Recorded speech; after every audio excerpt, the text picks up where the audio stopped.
one of our first ones we tried. This was for the XP75. Took us that many times before we got one, but we learned on this. You have to keep cutting out here to make it go down into where you want it to go. So this is just for a demo? Yeah, this is just for show and tell, for tours. Okay. This one here. The actual canopy for the XP75 was from here to about here. This is a vacuum form box, so how we made a canopy for the XP75. This is some corrosion, guys, like we found on Bell. This is like what we're finding. This is your horizontal spars. So we have to go in and replace them. Where do you, if you needed to say that extrusion, that T extrusion, do y'all have access to a manufacturer? The original supplier that supplied Boeing in World War II still supplies Boeing extrusions and has them. Wow. Really? Cool. Now some of them are pricey. Yeah. Show me about the belly, you know, how what the turret. I mean, there's something here that y'all haven't seen on the turret. You know, the D model B-17 did not have a ball turret. It has what they called the bathtub. You ever seen that black and white movie Air Force or whatever it is? You'll see a guy open up a hatch and go down there to guns. This is what he was in, the bathtub, they call it. This was made and reproduced by Carl Scholl for us, okay? So you can see in here, look in here, there was usually twin 50s, and you took out that hatch and slid the guns aft and laid down on this mat in here and fired aft. That's The bathtub. Instead of a ball turret, you had your guy laid on the stump or something. Yep. You said Carl Scholl? Carl Scholl. Scholl.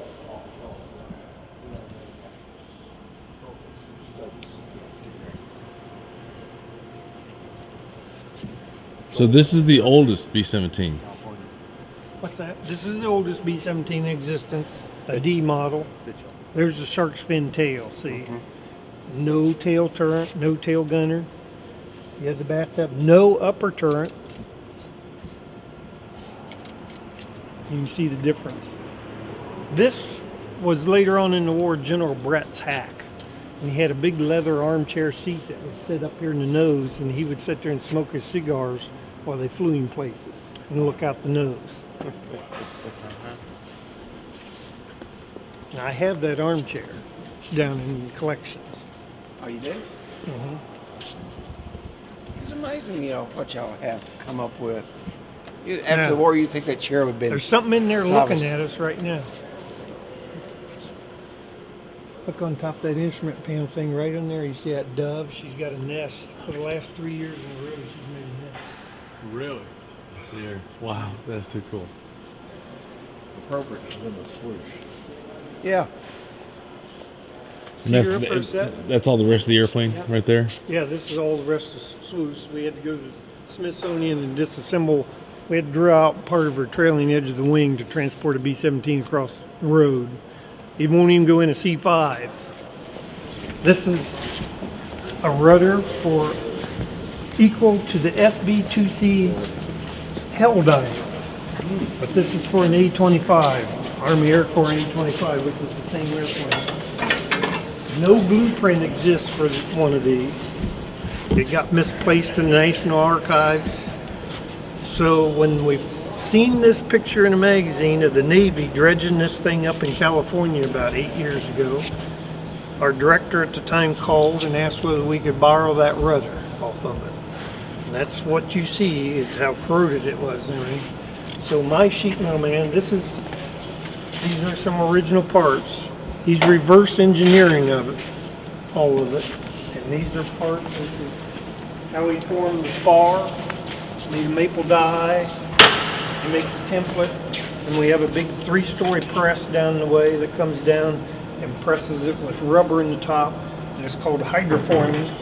It forms it, and then we heat treat it. And that's how we do that. And this is another block that he had to form this edge over. He had to wrap that edge over, so that's what the spar after it's formed goes in there, and then he hand does that with a hammer and a block of wood.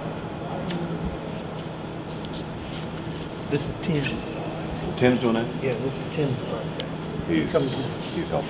Well, he put new hurricane nose on the 102. He's an artist. He's just a sheet. So now he's trying to figure out, these ribs are all corroded out and he's trying to figure out how these go. Oh, Scott, I want to show you something. See this? This is, we've never seen this on any other airplane. See this little extrusion here? We had these made. A wire goes in there and that holds your fabric in rather than rib stitch. I've never seen that on any other airplane ever. The Russian AN2s, Do they do that? there you go, put it in there and you push these And there's a strips push. You push something down in here. Yeah, a wire, like a piano wire like thing. and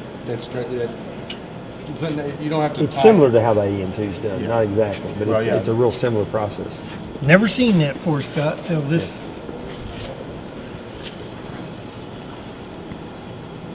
Well, that's 10, this is all the spare parts, so we're making 3 of them. One for the Navy, one for us, and one in case he messes up somewhere along the line. Probably just as easy to make 3 as 1. This is, he's getting ready to make this for next.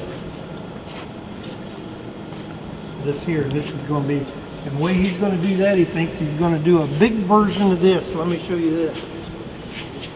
This here is the hardest part on this whole thing to make because it's compound curve. So he thought about it. So what he did, he made this mold off this original one he had. He poured this metal down in this mold, so now he's got something.